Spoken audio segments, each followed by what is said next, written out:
గొర్రె బర్రె కాదు, మాకు కావాల్సింది రాజ్యాధికారం కావాలని బీసీ చైతన్య వేదిక పిలుపునిచ్చింది. శుక్రవారం గుంటూరులోని ఎన్జీఓస్ కళ్యాణ మండపంలో సాహు మహారాజ్ 152వ జయంతి సందర్భంగా బీసీ చైతన్య వేదిక ఆధ్వర్యంలో మన పాట మన ఆట కార్యక్రమాన్ని నిర్వహించారు. ఈ సమావేశానికి ముఖ్య అతిథిగా విచ్చేసిన మాజీ DGP Andhra Pradesh Bahujan Samaj party coordinator Purnachandrarao మాట్లాడుతూ జనాభాలో 85% పైగా ఉన్న ఎస్సీ ఎస్టీ బీసీలకు రావాల్సిన రాజకీయ ఫలాలు 15% ఉన్న అగ్రవర్ణాలు అందిపుచ్చుకుంటున్నాయని ఆవేదన వ్యక్తం చేశారు. ఈ సందర్భంగా ఆంధ్రప్రదేశ్ జనాభా కులాల వారీగా వారి శాతాన్ని వివరిస్తూ ఏ కులం జనాభా ఎంత, ఏ కులానికి ఎన్ని రాజకీయ పదవులు వస్తున్నాయి అనేది గణాంకాలతో సహా వివరించారు. బహుజనుల్లో చైతన్యం రావాలని, ఆ విధంగా ప్రతి ఒక్కరూ కృషి చేయాలని పిలుపునిచ్చారు. వచ్చే ఎన్నికలలో బహుజనులు అంతా ఏకతాటిపైకి వచ్చి రాజ్యాధికారం దిశగా కృషి చేయాలని చెప్పారు. సోషల్ జస్టిస్ జాతీయ చైర్మన్ జీవి నారగోని మాట్లాడుతూ భారతదేశంలో మొట్టమొదటిసారిగా రిజర్వేషన్లో ప్రవేశపెట్టిన ఘనత సాహు మహారాజ్కి దక్కుతుందని చెప్పారు. జనాభా ప్రాతిపదికన అన్ని వర్గాలకు రిజర్వేషన్లో ఫలాలు అందాలని సాహు మహారాజ్ కృషి చేశారని చెప్పారు. గొర్రె బర్రె కాదు, మనకు కావాల్సిందే రాజ్యాధికారం కావాలని ఆయన పిలుపునిచ్చారు. బీసీ చైతన్య వేదిక అధ్యక్షులు వీరవల్లి శ్రీనివాస్ మాట్లాడుతూ వచ్చే స్థానిక సార్వత్రిక ఎన్నికలలో బీసీలు అంతా కలిసికట్టుగా పనిచేసే మనసత్తా సాటాలని చెప్పారు. ఆంధ్రప్రదేశ్ బహుజన్ సమాజ్ పార్టీ అధ్యక్షులు పరంజ్యోతి మాట్లాడుతూ బహుజనులకు రాజ్యాధికారం కావాలని, అప్పుడే వీరికి ఆత్మగౌరవం వస్తుందని చెప్పారు. బహుజనులకు రాజ్యాధికారం కారం క్యాన్సీరామ్, జ్యోతిరావు పులే, షాపు మహారాజ్ అంబేద్కర్ కలిసిన మార్గంలో నడవాలని, అందుకు మహిళలంతా ఏకం కావాలని చెప్పారు. ఈ కార్యక్రమానికి పివి రమణయ్య అధ్యక్షత వహించగా పలు బీసీ సంఘాల నాయకులు పాల్గొన్నారు. దాదాపుగా 10 కులాలు అసెంబ్లీలో స్థానం సంపాదించింది. వచ్చిందా? అది కుల.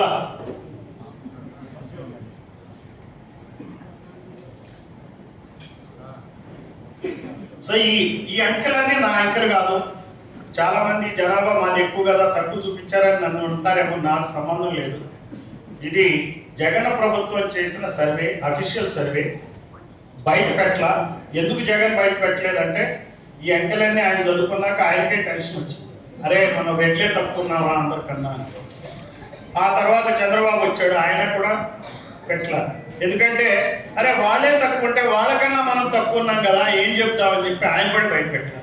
అందుకని కులగానం చేయట్లే, నాటకాలు ఆడుతున్నారు. సో ఇందులో బీసీలు అందరికన్నా ఎక్కువ 52% జనాభా ఉంటే కేవలం 40 మంది ఎమ్మెల్యేలు ఉన్నారు. ఎస్సీలు, కాపులు, ఎస్టీలు జనాభా ఎంతో అంతమంది ఎమ్మెల్యేలు ఉన్నారు. అందుకే బ్లూ కలర్లో వేశారు. థ్యాంక్స్ టు అంబేద్కర్ ఎస్సీలు, ఎస్టీలు వాళ్ళ జనాభా ఎంతో అంతమంది ఉన్నారు. కాపులు కూడా వాళ్ళకేం తక్కువ లేదు, సరిపడా ఉన్నారు. స్వాతంత్రం వచ్చినప్పటి నుంచి ఇప్పటి వరకు కూడా. రెడ్లు రెడ్డేశాం. ఇక్కడ రెడ్డేశాం. ఈ రెడ్లలో వైశ్యులు ఒకటి, వెలమలది ఒకటి, బ్రాహ్మణది ఈ ఫిగర్లో కొంచెం రెడ్డేసినప్పటికీ మనం చూడాల్సింది ఏమంటే రెడ్లు 5% జనాభా ఉంటే కరెక్ట్గా చెప్పాలంటే 4.82 ఉన్నారు.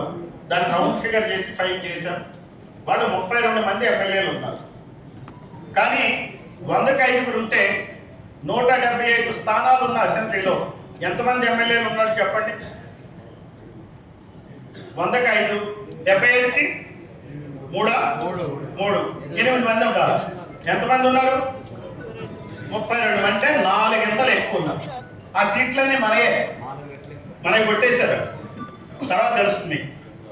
అలానే కమ్మలు ఎంతమంది? 3%. కరెక్ట్గా చెప్పాలంటే 3.31. వాళ్ళు ఎంతమంది ఉండాలండి? వాళ్ళే 6 వీళ్ళు ఎంతమంది ఉండాలా? 3 ఉండాలా. మనం ఎక్కడున్నాం? కమ్మ నడిబొడ్డు నుండి మాట్లాడుతున్నాం ఈ విషయాన్ని. ఏమంటారు మీరు? అంతేనా? నడిబడ్డేనా? బొడ్డు మంది, ఊరు వాళ్ళది. బొడ్డు మంది. మనం యాక్చువల్గా మన జనాభా ఎక్కువ. సరే, ఆ తర్వాత వద్దాం. 3 అంటే వీళ్ళు 35 మంది ఉన్నారంటే ఎన్నెంతలు ఎక్కువ ఉన్నారు? వాళ్ళు 10 టైమ్స్ ఉన్నారు. సరే, బ్రాహ్మణ, వెలమ, వైశ్యులు పెద్ద జనాభాను మించి వాళ్ళు ఏం లేరు. వాళ్ళతో ఇబ్బంది ఏం లేదు మనకి. వీలైతే వాళ్ళతో మనం కలుసుకోవాలా, మాట్లాడుకోవాలా, పని చేసుకోవాలా. తర్వాత రాజులు, వీళ్ళు అందరికన్నా తక్కువ 0.5%. కానీ 7 ఉన్నారు ఎమ్మెల్యే. ఎందుకు ఆ మధ్య ఒక ఆయన్ని బాగా కొట్టారని చెప్పి వార్తలు వచ్చినాయి. వాళ్ళలో పౌరుషం అనేది వచ్చింది. ఆ పౌరుషాన్ని వాళ్ళు వాడుకున్నారు, ఎక్కువ సీట్లు గెలిచారు. అవునంటారు కాదు? నేను ఎవరైనా చెప్పాలా మీకు? ఎవరైనా ఎవరు కొట్టారన్నా చెప్పండి. సో దాని ఆరోపణ మీద ఆ పరిస్థితులు వచ్చాయి. నిజమా అబద్ధమా అనేది మనకు సంబంధం లేదు. మనకి ఎందుకు చెప్పండి వాళ్ళ గోళ, కానీ కారణం చెప్తున్నారు. ఆయన మంచోడా ఈయన మంచోడా మనకి ఎందుకంటే దొందే, మనం వాటిలో జోలికి పోకూడదు. సో ఈ రకంగా మనం 52% ఉన్నటువంటి బీసీలు 40 అంటే మొత్తం కలిపి ఎంతమంది ఉండాలా? 175 మందిలో 175 మంది ఎమ్మెల్యేలు ఉంటే 87 మంది లేదు. Next slide. ఇది వాళ్ళ డామినేషన్ అని పెట్టాం. ఈ స్లైడ్ కూడా మీకు పెడతాం. మీ వాట్సాప్ గ్రూపుల్లో దీన్ని షేర్ చేయండి, లైక్ చేయండి, సబ్స్క్రైబ్ చేయండి. గుర్తున్న అసలు నాకు అది అలవాటు అయిపోయింది మంచి యూట్యూబ్ చూసి. నెక్స్ట్. ఇప్పుడు యాదవులు అందరికన్నా ఎక్కువ ఉన్నారు, 6%. రెడ్ల కన్నా ఎక్కువ ఉన్నారు. గౌడ్లు, శెట్టి బలిజలు, కమ్మల కన్నా ఎక్కువ ఉన్నారు. కాకపోతే యాదవులు 6% ఉన్నవాళ్ళు 7 ఎమ్మెల్యేలు అయితే రెడ్లు 32 మంది ఉన్నారు. సో యాదవుల మీద మిగిలిన బీసీలకి ఏమన్నా అసూయ ఉండాలా? జనరల్ గా అసూయ పడుతుంటారు. అరే యాదవులే వాళ్ళు ఎక్కువ ఉన్నారు, వాళ్ళే మంత్రులు అయ్యారంటారు. అలానే గౌడ్లు చూడండి, 3.81 కమ్మల కన్నా ఎక్కువ ఉన్నారు. కానీ వాళ్ళు 6 ఎమ్మెల్యేలు ఉన్నారు. వీళ్ళు ఎంతమంది ఉన్నారు? 35 మంది ఉన్నారు. ఈ రకంగా కనుక చూసుకుంటే బోయలు దాదాపుగా కమ్మలు ఉన్నంత మంది ఉన్నారు, కేవలం 4 ఎమ్మెల్యేలు.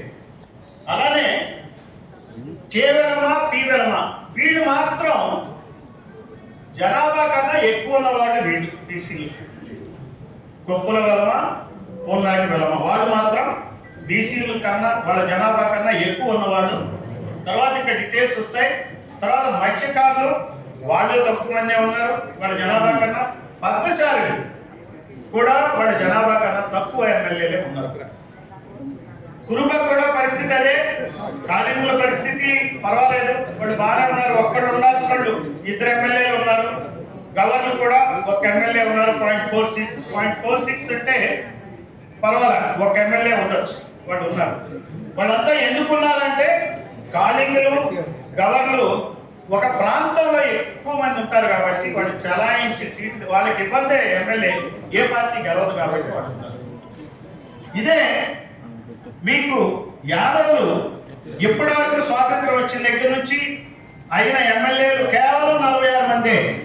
అవ్వాల్సింది ఎంతమంది అండి యాదవులు? 176. యాదవులు నిర్ణయించుకోవాలా మీరు ఏ పార్టీలో ఉండాలి, ఏం పని చేయాలో మీరు నిర్ణయించుకోవాలి. యాదవులు ఇప్పటికైనా అర్థం చేసుకోవాలి సబ్జెక్ట్. వాళ్ళతో ఉంటే 46 మంది ఎమ్మెల్యేలు అవుతారు. మీరే బహుజనులతో కలిస్తే 176 మంది అవుతారు. అలాగే నెక్స్ట్ గౌడ్లు, శెట్టి బలిజలు ఎంతమంది ఉన్నారు ఎమ్మెల్యేలు? 68 మంది. జనాభా తక్కువగా ఉన్న యాదవుల కన్నా గౌడ్లు ఎందుకు ఎమ్మెల్యేలు ఎక్కువ ఉన్నారంటే కొన్ని ప్రాంతాల్లో శెట్టి బలిజలు కాన్సన్ట్రేటెడ్ గా ఉన్నారు. ఇందాక చెప్పినట్టు గవర్నర్లు, కాళింగులు మాదిరిగా. అందువల్ల వాళ్ళు ఎక్కువ ఉన్నారు.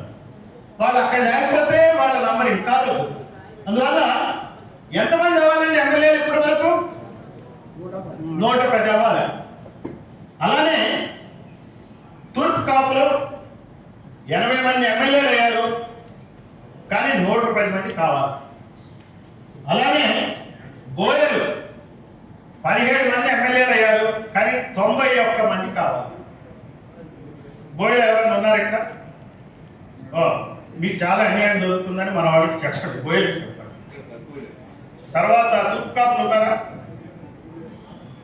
తూర్పు కాపు మిత్రులకి చెప్పండి ఇక్కడ లేకపోతే. నెక్స్ట్ మత్స్యకారులు ఎవరైనా ఉన్నారా? మత్స్యకారులు ఉన్నారు కదా. 25 ఎమ్మెల్యేలు అయ్యారు. జనాభా లెక్క ప్రకారం మీరు 61 అవ్వాలి. సో మీకు ఏ పార్టీని మీరు సపోర్ట్ చేయదలుచుకున్నారో మీరు ఆలోచించుకోండి. తర్వాత పద్మశాలి ఏంటో కుట్ర జరుగుతున్నట్టుంది ఇక్కడ మరి బ్లాక్ అయింది. మత్స్యకారులు పద్మశాలీలు ఉన్నారు అక్కడ. 21 మంది ఎమ్మెల్యేలు అయ్యారు. కానీ ఎంతమంది కావాలండి? 55. ఒరే మనం 55 అవ్వాలరా, 21 అయ్యావురా అని మెసేజ్ పెట్టండి, వాయిస్ మెసేజ్లు పెట్టండి. ఏమన్నది అందులో వాయిస్ మెసేజ్? మనం చాలా వాటికి ఏంటి సంక్రాంతి శుభాకాంక్షలు, రంజాన్ శుభాకాంక్షలు, క్రిస్మస్ శుభాకాంక్షలు, హ్యాపీ బర్త్డేలు ఇవన్నీ పెడతాం కదా. ఏదో ఏదో ఎక్కడో ఏదో జరిగితే దానికి మనం మెసేజ్లు పెట్టుకుంటాం కదా, ఈ మెసేజ్లు పెడతాము. కురుబలు 16 మంది ఎమ్మెల్యేలు అయ్యారు, కానీ 36 మంది అవ్వాలి. అలానే కాళీనులు మాత్రం 36 మంది ఎమ్మెల్యేలు అయ్యారు, 18 మంది కావాలి. వాళ్ళది ఎక్కువ పర్వాలేదు, ఏం కాదు, వాళ్ళతో మనం కలిసి పనిచేయటం అవసరం. ఎందుకంటే వీళ్ళు కాదు కదా మన సీట్లు పట్టేసింది, వాళ్ళు బలంగా ఉన్నారు కాబట్టి కనీసం వాటి సీట్లు ఎక్కువ తెచ్చుకున్నారు. మన సీట్లు కొట్టేసింది ఎవరు అనేది మనం ఆలోచించాలి. తర్వాత గవర్నర్లు 16 మంది ఎమ్మెల్యేలు అయ్యారు, 13 మంది కావాలా, వాళ్ళు పర్వాలి. మొత్తం కలిపి ఈ 10 కులాల యొక్క జనాభా 100కి 25 మంది ఉన్నారండి. 100కి 25 మంది ఉన్నారు. 25 మంది ఉంటే ఈ 10 కులాల నుంచి ఇప్పటి వరకు 497 మంది ఎమ్మెల్యేలు అయ్యారు. కానీ లేదు, ఇప్పుడు కాదు, క్లాస్ అయినాకే క్వశ్చన్స్ నేను చెప్తా. అంటే డిస్టర్బెన్స్ నాకు, నేను కన్ఫ్యూజ్ అవుతాను. ఏదో కుట్ర ఉందని నేను ఇంకా మాట్లాడవచ్చు ఎవరితో, తర్వాత మాట్లాడచ్చు. సో ఈ 10 కులాలు 25% ఉన్న కులాలు 497 మంది ఎమ్మెల్యేలు అయ్యారు. కానీ ఎంతమంది అవ్వాలండి? 877 మంది కావాలి. సో ఈ 10 కులాల మీద మిగిలిన కులాలకి, బీసీ కులాలకి అసూయ అవసరమా చెప్పండి? ఈ 10 కులాల వాళ్ళు ఏం చేయాలా? ఎవరిని కలుపుకోవాలా? ఎవరు కలుపుకోవాలి చెప్పండి? ఆల్రెడీ ఎమ్మెల్యేలు అయ్యారు, ఎక్స్పీరియన్స్ ఉంది, చిన్న చిన్న వ్యాపారాలు ఉన్నాయి, ఎంతో కొంత డబ్బు ఉంది, ఏదో రకంగా ముందుకు పోయారు. ఎవరిని కలుపుకోవాలా? మిగిలిన కులాలని కలుపుకోవాలా. 124 బీసీ కులాలని కలుపుకోవాలి. ఈ 124 బీసీ కులాలు ఎంత ఉన్నారు? 100కి 26 మంది ఉన్నారు. అంటే సగం మంది బీసీలు ఇంతవరకు అసెంబ్లీలో స్థానమే లేదు. సగం మంది బీసీలకి అరకొరగా స్థానం ఉంది. అంటే సగానికి సగమే, 40% స్థానం ఉంది ఈ 10 కులాలు. వీళ్ళకైతే గుండు 0. ఎంతమంది ఎమ్మెల్యేలు కావాలి వీళ్ళు? 770. ఇందులో అందరూ బీసీ, ముస్లింలు ఉన్నారు, అన్ని రకాల బీసీలు ఉన్నారు. సో ఇవి బీసీ కులాలు. వరుస కావాలనే మేము ఈ కులాల పేర్లు రాస్తున్నాం, ఎందుకంటే ఎవరు పట్టించుకొని పేర్లు కాబట్టి. కొన్ని కులాలు అంటే 1-2 రిపీట్ అయినాయి. ఈ వాడవలజ, క్షత్రియ అయ్యన్న అందులోకి వస్తాయి, బెస్తా జాలరి. కానీ ఇంకా చాలా కులాలు ఉన్నాయి. వన్యకుల క్షత్రియ, నెయ్యంకుల, పట్టపు, బాలసత్తు, బహురూపి, బండారు, బుడబుక్కల, రజక, దాసరి, దొమ్మల, గంగిరెడ్ల వారు, జంగం, జోగి, కాటికాపుల, ఇట్లా చాలా కులాలు ఉన్నాయి. నెక్స్ట్ ఆర్య క్షత్రియ కులాల నుంచి కుమ్మర, ఇదిగో మన బీసీ ముస్లిం కులాలు కూడా ఇందులో యాడ్ అయి ఉన్నాయి. నెక్స్ట్ తర్వాత ఇంకా చాలా కులాలు మనకు తెలియని కులాలు, వంశరాజు దగ్గర నుంచి పాముల, పార్తి, పంబాల, ఎలంవాడు, తలయారి, మొండిపట్టు, జోషి, నదివాల, పురాకుల, బుక్కయ్య, పూస, ఇంకా నెక్స్ట్. సో ఈ కులాలన్నీ బీసీ సి నుంచి కూడా క్రైస్తవ మతంలోకి మారిన వాడు కూడా ఎమ్మెల్యేలు అవ్వాలి. మరి క్రిస్టియానిటీ కన్వర్టెడ్ అన్నప్పుడు నువ్వు బీసీసీ క్యాండిడేట్ పెట్టినప్పుడు వాళ్ళ నుంచి ఎమ్మెల్యే ప్రసక్తే లేదు కదా. దానికి ఏమంటారంటే ఎస్సీలుగా ఎమ్మెల్యేలు అవుతున్నారు కదా అనేటువంటి వాదన వస్తుంది. ఎస్సీలుగా ఎమ్మెల్యేలైనా ఆ ఎమ్మెల్యేలకు అధికారం ఉందండి. ఒక నియోజకవర్గంలో నేను చూస్తా, ఒక ఎస్సీ ఎమ్మెల్యే, నాకు మొన్న ఒక ఆయన ఫోన్ చేశాడు మిత్రుడు, మా ఎమ్మెల్యేకి చెప్పాను పని కాలేదు. పక్కనే పాలక కులానికి చెందిన ఎమ్మెల్యేకి చెప్తే ఆయన ఫోన్ చేస్తే అక్కడ పని చేశాడు ఆ కలెక్టర్ అని చెప్పాడు. తమ నియోజకవర్గానికి చెందిన వ్యక్తికి ఆ ఎస్సీ ఎమ్మెల్యే ఏం చేసుకోలేకపోతున్నాడు, ఆ ఎస్టీ ఎమ్మెల్యే ఏం చేసుకోకపోతున్నాడు. కానీ ఒక పాలక కులానికి చెందిన అతను అవుతాడు. లేదంటే అదే నియోజకవర్గంలో పాలకులానికి చెందిన నాయకుడు నంబర్ 2 ఉంటాడు, అతను చెప్తే మళ్ళీ పని. అందువల్ల నెక్స్ట్ వచ్చి చెప్పండి. ఈ ముస్లిం కులాలు ఇందాక ఉన్నదే మీకు కావాలని చెప్పడం కోసం రిపీట్ చేశాం. నెక్స్ట్ ఇంకా చాలా కులాల్లో ఎరుకల, యానాది, సుగాలి, నక్కల, చెంచు ఇవి ఎస్టీ కులాల్లో అదే వచ్చాయి. ఈ 5 కులాలు ఇంతవరకు ఎవరు ఎమ్మెల్యేలు కాదు. ఎవరైనా ఉన్నారంటే ఇక్కడ ఎరుకల, యానాది, చెంచు, నక్కల, మన Peram Satyam is on the way. Okay next. తర్వాత ఎస్సీ కులాల్లో కూడా 57 కులాల నుంచి ఇంతవరకు ఎవరు ఎమ్మెల్యేలు కాదు. మాలదాసర్ దగ్గర నుంచి ఇంకా ఇవన్నీ ఉన్నాయి. సో ఇట్లా మొత్తం కలిపి నెక్స్ట్ మన టేబుల్ ఒకటి ఇవ్వాలి. టేబుల్ ఒకటి లేదు, ఫస్ట్ అదే దాన్ని కన్వర్ట్ చేసాం కదా. ఓకే. సో అందువల్ల నేను చెప్పేది ఏంటంటే డాక్టర్ బిఆర్ అంబేద్కర్ మన నాయకుడు, మండల్ మన నాయకుడు, బీహార్ సీఎం గా చేసిన కర్పూరి ఠాకూర్ మన నాయకుడు. వీళ్ళు మన నాయకులు, మన కోసం పనిచేసిన నాయకులు వీళ్ళు. ఒక దామోదరం సంజీవయ్య మన నాయకుడు, ముఖ్యమంత్రిగా చేశాడు. వీళ్ళు మన నాయకుడు. వీళ్ళు కాదు, ఎన్టీఆర్ కాదు మన నాయకుడు, లేకపోతే నేనం సంజయ్ రెడ్డి కాదు, వైఎస్ఆర్ కాదు, బాబు కాదు, జగన్ కాదు, పవన్ కాదు. ఈ క్లారిటీ మనకు రావాలి.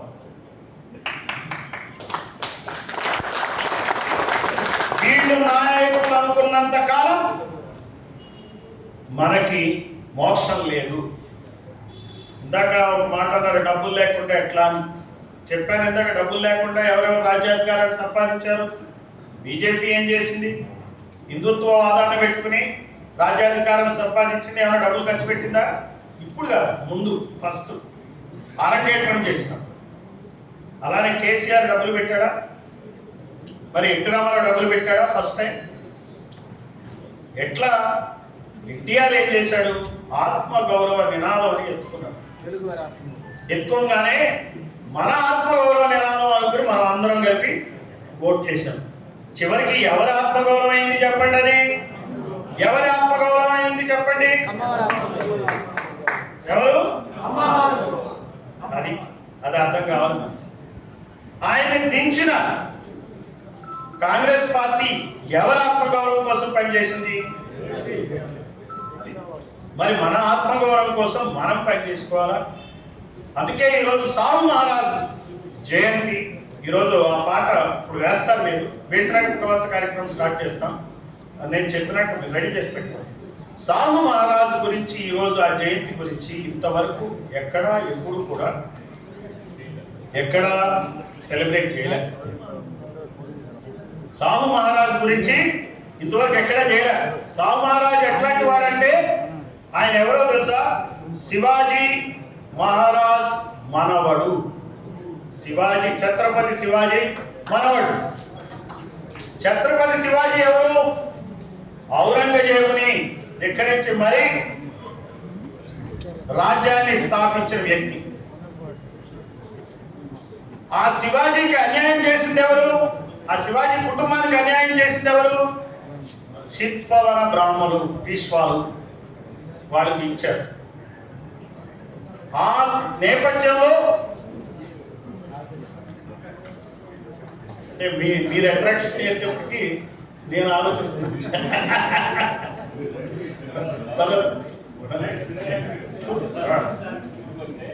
సో ఈ సాహు మహారాజ్ ఏం చేశారంటే ఆయన ఒక బీసీ రాజు. అసలు యాక్చువల్ గా రాజు బీసీలే. మన రాజులు క్షత్రియులు అంటారు, వాళ్ళకి క్షత్రియులు రాదు, రాజులు అంతే. క్షత్రియులు ఎవరంటే ఆ రాజపుట్లు వాళ్ళు, అక్కడి నుంచి వచ్చిన వాళ్ళు క్షత్రియులు. మీకు ఇవన్నీ డౌట్స్ నేను చెప్పిన దాన్ని వెరిఫై చేసుకోవడానికి, ఫర్దర్ గా తెలుసుకోవడానికి చాట్‌జీపీటీ వాడండి. చాట్‌జీపీటీకి నాకు ఏ రకమైన ఆర్థిక లావాదేవీలు లేవు కాబట్టి మామూలుగా చెప్తుంది. నాకు ఏమైనా డబ్బులు వస్తాయి అనుకుంటున్నారు, ఏమి రావు. సో అయితే ఆ ఈ శివాజీ సైన్యంలో కూడా ముస్లింలు ఉండేవాడు, ముస్లిం జనరల్స్. శివాజీ తల్లిదండ్రులు, తండ్రి, తాత, ముత్తాత కూడా వాళ్ళు సైన్యాల్లో పనిచేశారు, సుల్తానుల సైన్యాల్లో పనిచేశారు. అక్కడ మతమేం లేదు, రాజాధికారం. సో ఒక బీసీ రాజు అయ్యాడు శివాజీ. అలానే చాలా మంది బీసీలే రాజులు అయ్యారు. ఫస్ట్ ఎప్పుడు కూడా అక్కడ ఉన్నటువంటి లోకల్సే రాజులు అవుతారు. అక్కడ ఉన్నటువంటి రాజులు, వడ్డర్లు రాజులు అయ్యారు, గౌడ్లు రాజులు అయ్యారు, ఇంకా చాలా కులాల వాళ్ళు రాజులు అయ్యారు. అదే మాదిరిగా ఛత్రపతి శివాజీ రాజు అయ్యాడు. కాకపోతే బ్రాహ్మణులు విజృంభించి పేష్వాల ఆధీనంలోకి రాజ్యాన్ని తీసుకుని మరి ఫైనల్ గా శివాజీ కుటుంబం పేరునే బ్రాహ్మణే రాజ్యం వెళ్తున్న నేపథ్యంలో ఏమైందంటే ఈయన కూడా ఇబ్బందులు పడ్డాడు సాహు మహారాజ్. ఆయన పట్టాభిషేకానికి మంత్రాలు కూడా సరిగ్గా చదవలేదు. కోపం వచ్చి ఆయన ఏం చేశాడంటే బ్రాహ్మణ ఆధిపత్యం తగ్గించడానికి బ్రాహ్మణేతరులకు రిజర్వేషన్ ఇచ్చాడు. 1902లోనే మొట్టమొదట రిజర్వేషన్ అనే ప్రయోగాన్ని చేసిన వ్యక్తి సాహు మహారాజ్. ఆ తర్వాత 1921లో తమిళనాడులో బ్రాహ్మణ వ్యతిరేక రిజర్వేషన్ ఇచ్చారు 89 సంవత్సరాలు. దాన్ని తెచ్చిన వ్యక్తులు పెరియార్ లాంటి మహానుభావులు. ఆ తర్వాత డాక్టర్ బిఆర్ అంబేద్కర్ ఆధ్వర్యంలో 1931లో రౌండ్ టేబుల్ కాన్ఫరెన్స్ లో బ్రిటిష్ వాళ్ళతో మాట్లాడి వాళ్ళని ఒప్పించి డిప్రెస్డ్ క్లాసెస్ రిజర్వేషన్ తెచ్చిన వ్యక్తి డాక్టర్ బిఆర్ అంబేద్కర్. ఆయన విద్యలో, ఉద్యోగాల్లో, చట్టసభల్లో కూడా ఏకదమ్ రిజర్వేషన్ తెచ్చాడు. 1947లో కాకుండా 1957లో కనుక స్వాతంత్ర్యం వచ్చినట్టయితే అదే అంబేద్కర్ బీసీలకి చట్టసభల్లో కూడా రిజర్వేషన్ తెచ్చుండేవాడు. అదే బ్రిటిష్ వాళ్ళు ఇచ్చుండేవాళ్ళు. కాదంటారా? మీరు కాదు ఇవ్వండి. బ్రిటిష్ ప్రభుత్వం ఎప్పుడు కూడా అక్కడ ఉన్న పాపులేషన్స్ కి ఎలా న్యాయం చేయాలనేది చూసింది. వాళ్ళ రాజ్యాధికారాన్ని ముంచుకుంటుంది. వాళ్ళు కూడా ఇబ్బందులు పడ్డారు ఈ కులాల చేతిలో. అందుకని చెప్పి మీకు ఇంకా చాలా చాలా మనం చరిత్ర తెలుసుకోవాల్సిన అవసరం ఉంది. మేము చేసే యాక్టివిటీలో ముఖ్యంగా ఈ భావజాల వ్యాప్తి. మీరు ఎక్కడున్నా కానీ, ఏ పార్టీలో ఉన్నా వదిలి వచ్చేసి కూర్చోమని నేను చెప్పట్లేదు, కానీ తెలుసుకోండి, గమనంలో ఉండండి. మనకు తెలిసి మన కిడ్నీలు పోతే పర్వాలేదు, కానీ మనకు తెలియకుండా మన కిడ్నీలు పోతున్నాయి, అది కాదు. దాని గురించి మీకు మీకు తెలిసి కిడ్నీలు పోయింది అనుకోండి, తిట్టినప్పుడు ఆ కిడ్నీ తీసినప్పుడు డబ్బులు 1 లక్ష 2 లక్షలు వస్తాయి, ఏదో కుటుంబానికి ఉపయోగపడుతుంది. మీకు తెలియకుండా కిడ్నీ పోతే చెప్పండి, అదే మనకు జరుగుతుంది. సో అందువల్ల ఈ గమనంలో ఉండాలా. మనకి చెప్తాం కదా పిల్లలకి ఈ రోజున లవ్ అఫైర్స్ వస్తాయి. లవ్ అఫైర్స్ తల్లిదండ్రులు ఏమంటారు? ఇంతకుముందులాగా గందరగోళం చేసే పరిస్థితులు లేవు, రూమ్లో వేసి తాళం పెట్టే పరిస్థితి. అందుకని మర్యాదగా చెప్తారమ్మా, ఇది చూసుకో, నీకు అది అవుతుంది, ఇది అవుతుంది, ఇది అవుతుంది. వినదు. విన్నప్పుడు ఏం చేస్తారు? నీ కర్మ పో అంటారు. తర్వాత 5 నెలలకు, 5 సంవత్సరాలకు, 10 సంవత్సరాలకు 7 మామ పెట్టుకుని వస్తుంది. ఏమైనా రైటా రా? అందువల్ల నేను కూడా ఆ తండ్రి పాత్రే పోషిస్తున్నాను. బహుజన నాయకుడు ఏ పార్టీలో ఉన్నా మీరు ఆ పార్టీలో ఉంటే చివరికి మీకు మిగిలేది అదే. ఆశలు చాలా మంది చూసా నేను ఎంటర్ అయినప్పుడు చాలా ఉధృతంగా నాయకులు కనపడ్డారు నాకు, బీసీ నాయకులు. ఈ మధ్య వాడు కనపడలేదు. కారణం ఏంట్రా అని చూశాను. వాళ్ళకి ఏదో తాయం, ఏదో ఒక ఎలా. అహనా పెళ్ళంటి సినిమా చూసారా? ఎవరో యాక్టర్ పాపం చనిపోయాడు, కోట శ్రీనివాస్. కోడిని తినాలంటే కోడిని ఏలాగా చేసి చూసుకుంటూ తినేవాడు. పాపం మన నాయకులు అలా చూస్తున్నారు. అక్కడ కోడిని ఏలాగా తీస్తే వీళ్ళు లొట్ట వేసుకుంటూ కూర్చుంటున్నారు, తిప్పుతున్నారు. 2027లో ఎమ్మెల్సీ పదవులు వస్తాయంట, వచ్చే వరకు లొట్టలేస్తారు. ఈ ఎమ్మెల్సీ అయినా ఏమవుతుంది 2027 తర్వాత? ఏమైతే చెప్పండి, ఏం కాదు, ఉచితే. అందువల్ల మనం ఇది గమనంలో ఉండాలా. మన కిడ్నీలు పోగొట్టుకోవద్దు. మన యొక్క అధికారాన్ని మనం పొందాం. సాహు మహారాజ్ ఈ రోజు జయంతి. ఈ జయంతి రోజున మనం ఈ కృత నిశ్చయంతో మనం పనిచేద్దాం. Thank you for giving me